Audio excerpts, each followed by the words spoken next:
Hello, আসসালামু আলাইকুম আর রহমতুল্লাহি বারকাতু। আমি চলে আসলাম সিলমাদার জলসায়। তো এখানে এসে দেখি আগুন পান। তো আগুন পান খাওয়ার আমার কিন্তু প্রচণ্ড নেশা। যে আমি আগুন পান দেখলে নিজেরে কোনোভাবে আটকাতে পারি না। তো আমি এখন আপনাদেরকে দেখাবো আগুন পান কিভাবে খাওয়ানো হয়। ভাই পানটা তৈরি করতেছে। আর দেখেন আগুনটা কিভাবে লাগিয়ে দেয়। ততক্ষণ আমার সাথেই থাকবেন।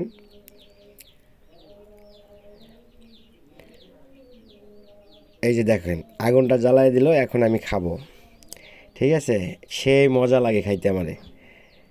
এরে বাবা রে, আগুন জ্বলতেছে। ভিডিওটা যদি ভালো লাগে অবশ্যই লাইক কমেন্ট শেয়ার করবেন। ঠিক আছে, সবাই ভালো থাকেন।